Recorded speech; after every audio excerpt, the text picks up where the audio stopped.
Kami dari kelompok 3 akan mempresentasikan sebuah materi yang berjudul Urgensi dan Kedudukan Bimbingan Konseling dalam Penyelenggaraan Pendidikan Formal. Anggota dari kelompok 3 terdiri atas saya sendiri, yaitu Sela Intan Veronica dengan NIM 140141931, dan teman saya Dewi Sopuro dengan NIM 140141932. Materi akan saya sampaikan yang pertama yaitu tentang urgensi bimbingan dan konseling. Dasar pemikiran penyelenggaraan bimbingan dan konseling di sekolah atau madrasah bukan semata-mata terletak pada ada atau tidak adanya landasan hukum atau ketentuan dari atas. Namun yang lebih penting adalah menyangkut upaya memfasilitasi peserta didik yang selanjutnya disebut konseli agar mampu mengembangkan potensi dirinya atau mencapai tugas-tugas perkembangannya yang menyangkut aspek fisik, emosi, intelektual, sosial, dan moral spiritual.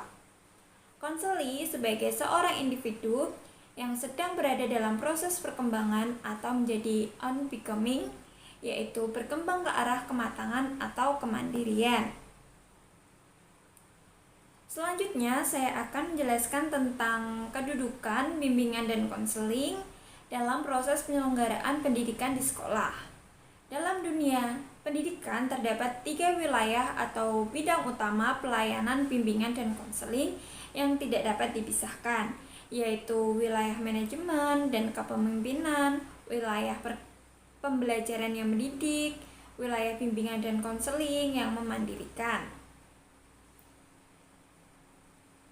1. Wilayah manajemen dan kepemimpinan.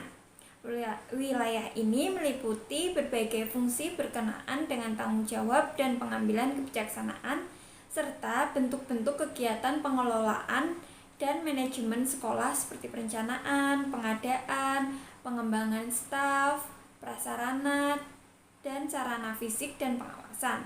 Pada umumnya, bidang ini merupakan tanggung jawab pimpinan dan para petugas administrasi lainnya.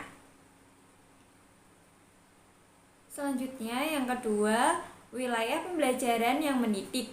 Wilayah ini meliputi semua bentuk pengembangan dari kurikulum dan pelaksanaan pengajaran, yaitu penyampaian dan pengembangan pengetahuan, keterampilan, sikap, dan kemampuan berkomunikasi peserta didik. Para guru merupakan petugas dan bertanggung jawab atas pelaksanaan bidang ini.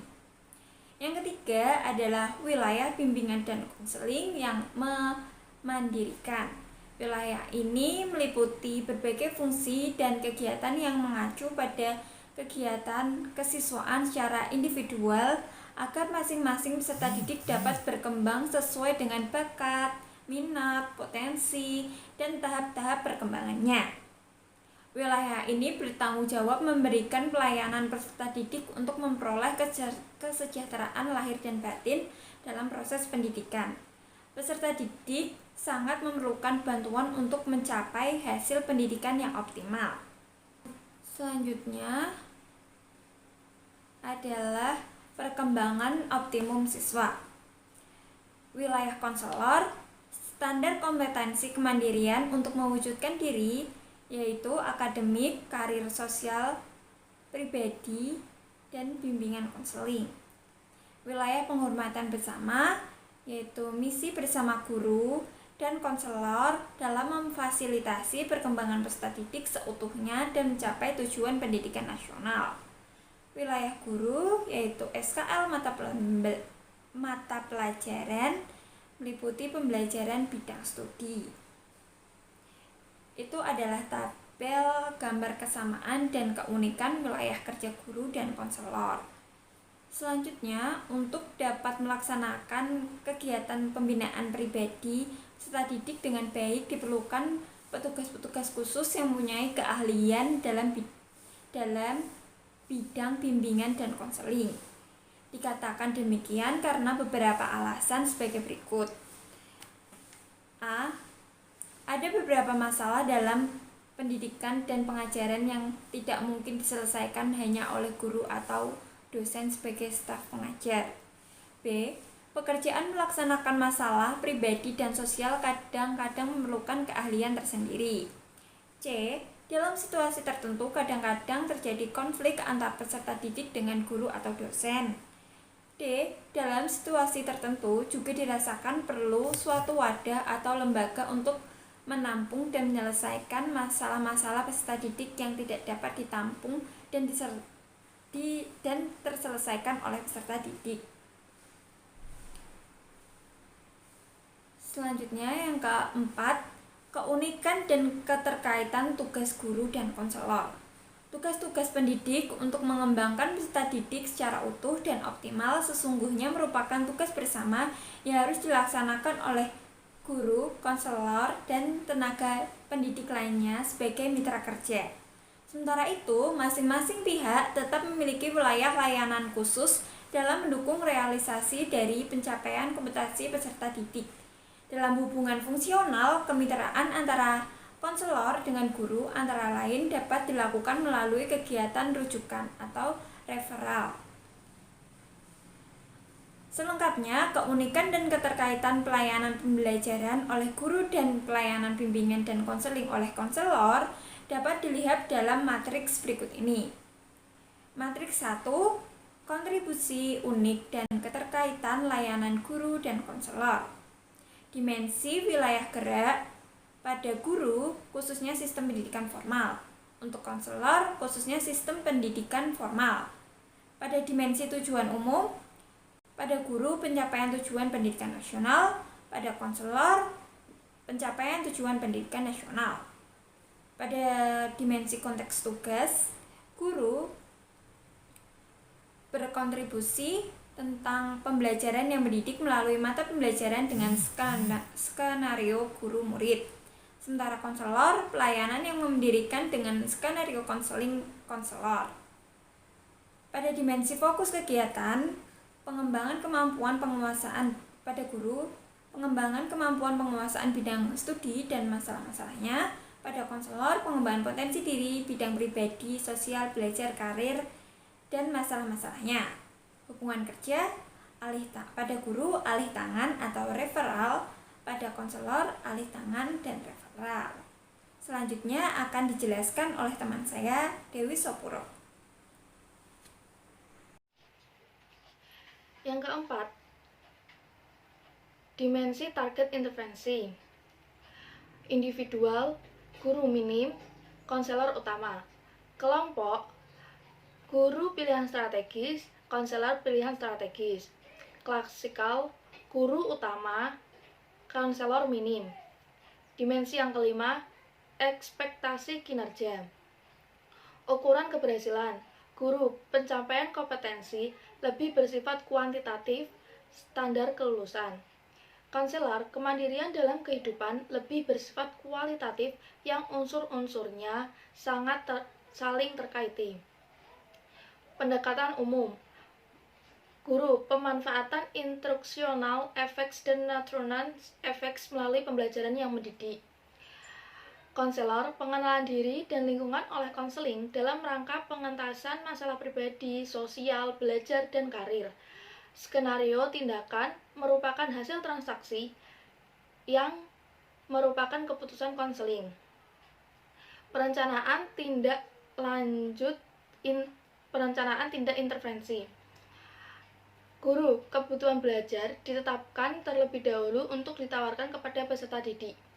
Konselor kebutuhan pengembangan diri ditetapkan dalam proses transaksional oleh konseling, difasilitasi oleh konselor.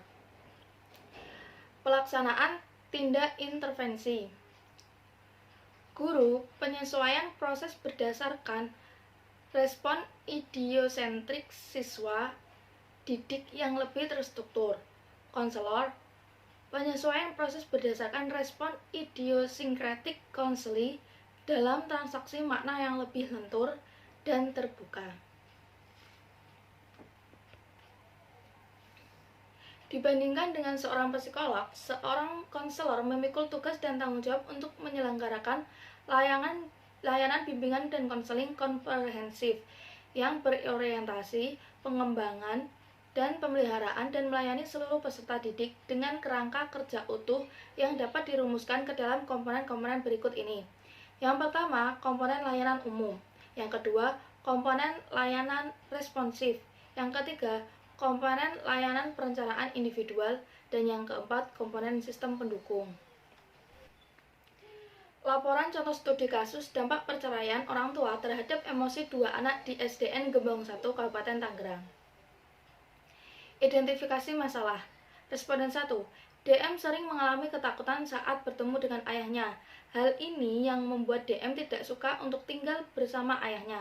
Responden sangat senang jika tinggal bersama ibunya. Responden 2. SK merupakan siswi yang aktif, bertanya dan lucu, lebih sering belajar dan bermain bersama temannya. SK dan temannya sering berdiskusi tentang pelajaran dan belajar bersama. Hal ini serupa dengan apa yang dikatakan wali kelas. SK merupakan siswi yang aktif di kelas, mudah bergaul, dan dapat beradaptasi dengan temannya. Diagnosis. Responden 1. Kondisi emosi yang sering tampak dalam diri DM adalah ekspresi takut dan sedih. DM cenderung lebih pendiam. DM merasa tidak memiliki rasa aman dari orang tua, kehilangan perlindungan, selalu diliputi rasa kecemasan, merasa malu, minder, dan tertekan karena tidak ada ibu dan ayah yang dapat menemaninya setiap saat. Responden 2. Responden yang kedua berinisial SK. Kondisi emosi yang sering tampak dalam diri SK tidak pernah terlihat takut. Selalu terlihat senang, tetapi SK mudah tersinggung dan marah jika diganggu oleh temannya. Walaupun hanya sekedar bercanda, SK mulai belajar mengendalikan emosinya dengan berbagai cara. Misalnya, ketika merasa sedih, SK hanya diam dan tidak menangis. Prognosis. Dari hasil diagnosis di atas, maka rencana bantuan yang akan diberikan pada siswa bermasalah yaitu 1. Bimbingan pribadi, 2. Nasihat dan motivasi yang terus-menerus diberikan. Pemberian bantuan dan evaluasi. Pemberian bantuan bimbingan kognitif perilaku menitik beratkan pada pembangunan pikiran negatif individu yang tersimpan dalam kognitif siswa. Pola-pola pikir tersebut haruslah diubah menjadi pola pemikiran rasional. Selain itu, sebagai konselor harus mampu merubah pola pikir dan pola perilakunya, terutama mengurangi hal-hal negatif yang dilakukan DM dan SK di sekolah maupun di rumah. Pertama adalah memberi bimbingan kepada orang tua. Yang dimaksud memberi bimbingan kepada orang tua yaitu di mana kita mampu memberi pengarahan kepada orang tua sehingga peran orang tua pun tidak hilang. Evaluasi. Setelah memberikan beberapa macam layanan bimbingan, pihak sekolah melakukan evaluasi bahwa kedua anak tersebut harus mendapatkan perhatian penuh dari orang tuanya. Dan pihak sekolah selalu memberikan informasi kepada orang tua masing-masing terkait ada atau tidak adanya perkembangan kedua murid tersebut. Sekian dari kelompok 3. Terima kasih. Wassalamualaikum.